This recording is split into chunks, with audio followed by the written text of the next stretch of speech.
Hi guys, on this beautiful Saturday morning. So, I have a new book for you guys. It's called The Donor. This book is amazing. So, it's this story about this guy. He's a professor.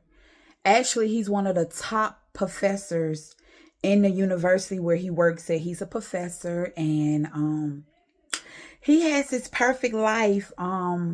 He has a beautiful girlfriend. She's a lawyer, and he's been working at the university for like 7 years. So at this point, he wants a promotion. And in order to get a promotion, he has to put in more like community service activities. Like he got to get a lot of more stuff under his belt in order to get a promotion. So he started mentoring this young boy. I think the boy was like maybe like 12 or 14, something like that. And he started being a boy mentor, sort of like big brothers or something. And the little boy, his father committed suicide, and his mother was a drug addict, so she was never really present in his life. So he's just been from foster home to foster home, just going all over the place. And then so he finally get with this perfect professor, who initially only started mentoring the boy because he wanted a promotion at his job. And so, him and his girlfriend, they're very spontaneous. Like he's a professor at the university. Like one day, after his students left out of the classroom, she was sitting at the very top. You know how it's set up as at a classroom in college. So all the kids left out of the room. She was still sitting at the top. And then she came down with her little schoolgirl skirt and necktie, and they started rambling with each other. Like they do stuff like that. They do crazy stuff like that in public, all type of stuff. So he had like this perfect life, and then he had like this crazy friend who was a DJ. I think the guy was like Chinese or something, maybe Japanese. He was this crazy DJ. When I say crazy, I mean like sick. Like he was good at what he did. And so he had this good life, and then his past came knocking at his door. So once his past came knocking at his door, uh secrets started to reveal themselves. Like the name that he was using wasn't his real name. He really didn't go to school to be a professor. Like everything was just fraud. Everything was fake. His name was fake. He lied to his girlfriend like his parents had died in a car accident. Um he told her that he grew up in Boston when he was really originally born in the South in Georgia, and just everything about him was just supposed to be perfect, but it was a lie. So his past came knocking at the door, and the guy had a bodyguard with him, and he threatened the guy. They had been stalking him for a couple of days, so they knew his every move. They knew what time he went to work, what time he went jogging. They knew how many times him and his girlfriend went out on a date and everything. So they came knocking at his door, and they threatened him. They was like, if you don't become a donor, then we're gonna reveal to your girlfriend how that isn't your real name. We're gonna reveal to the dean at the college how you're really not a college professor. Like everything about him was a lie, but he was a good person. So just because somebody lies, it doesn't mean that they're not a good person. He just really wants to change his life around. So let me tell you a little bit about his past. So he was you know how in the South everybody they praise athletes. Like if you a good basketball player, if you play baseball real good, you play football real good, you run track, like that's like the highlight of the South. Like if you a good athlete. And so he was a good athlete. He probably was gonna get drafted into the pros probably. But he was a good athlete and everybody praised him. But one night, during his 18th birthday, after the last football game, which they won the football game. But one night after his 18th birthday, he ended up getting with this girl, and he was 18 at the time. He didn't know that the girl was 15. The girl lied like she was older. And so he really didn't even have sex with the girl, but during the time when he was young, it was a lot of racism going on, and the girl's father was like a politician, or I think he was like a deputy or something. And word had got out that him and the girl had sex, but him and the girl never had sex. So being that this rumor was out, her father forced her to say that he had raped her. So he went to jail for 5 years under false pretense. They lied and said that he was a child molester, and he wasn't. He didn't even sleep with the girl. Her father just forced her to say that. So when he entered prison, he met this guy, and this guy was kind of like a kingpin in prison. So like he ran the prison, and he saw potential in the guy. So after his 5 years, he knew people.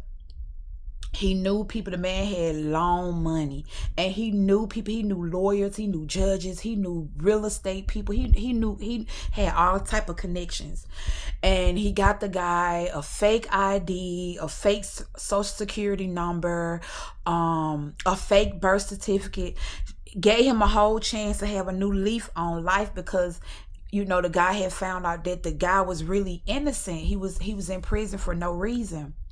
So he gave him a whole new identity. So before he left prison, he made parole, and the guy told him, "Don't ever contact me again, but I'm the reason, that you can change your life around. So you really owe your life to me."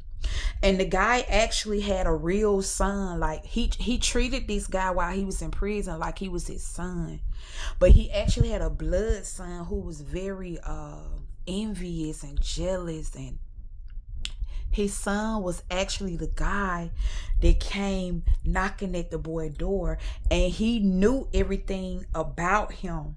He knew that that wasn't his real name. He knew he wasn't a real college professor. He knew all the documents that his father had created for him wasn't real.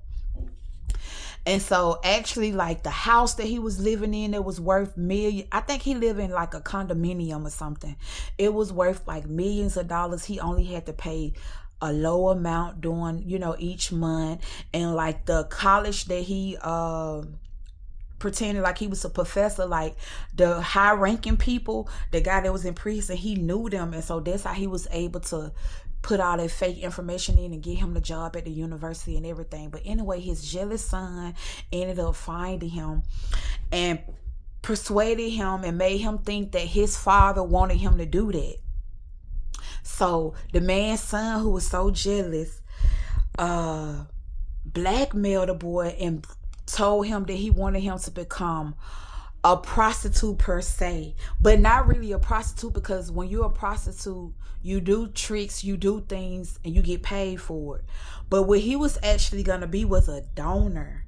So the man's son knew different women who were well endowed physically, and they had good money. They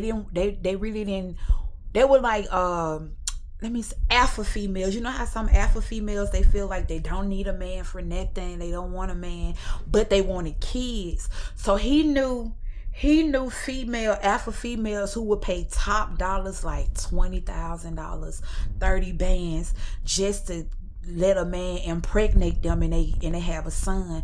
So he had just recently proposed to his girlfriend. So he was actually in love with the girl. Like, that's what I'm saying. He really was a good guy. Like, he was just at the wrong place at the wrong time. He got charges pinned on him that wasn't true.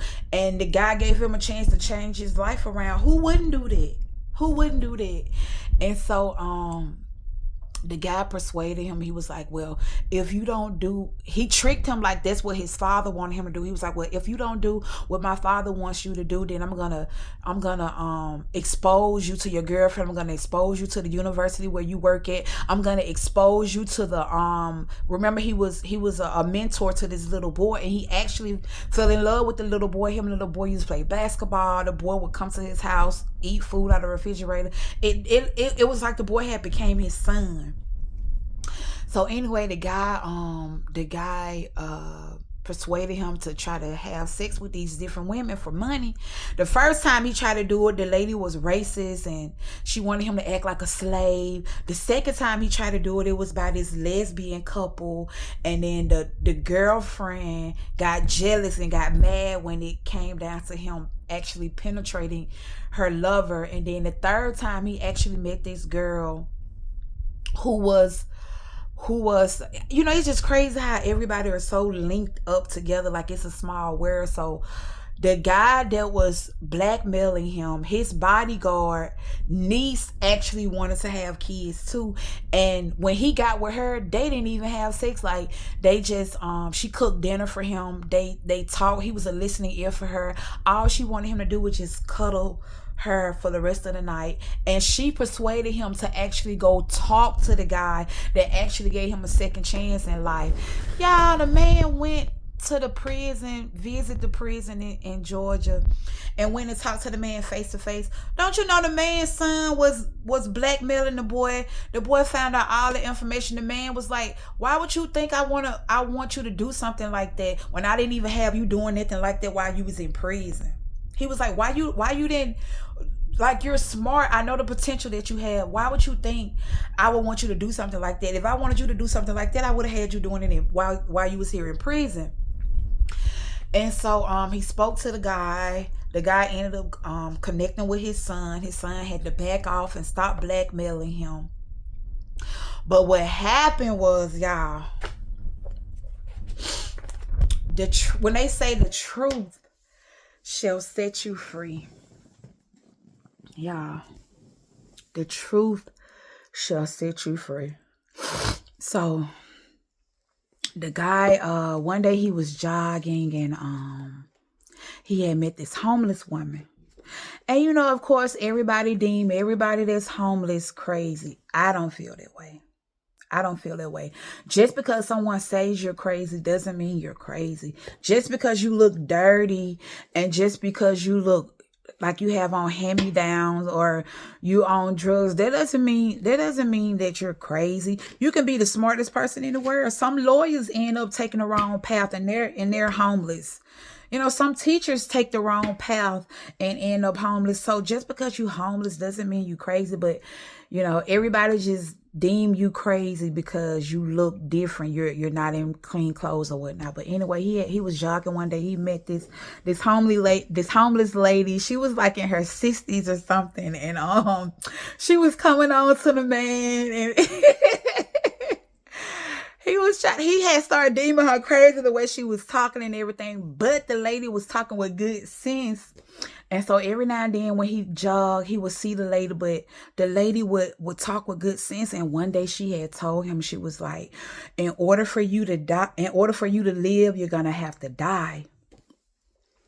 And it had dawned on him. He was like, why would she say something like that? I know she don't know my past. I know she don't know my background.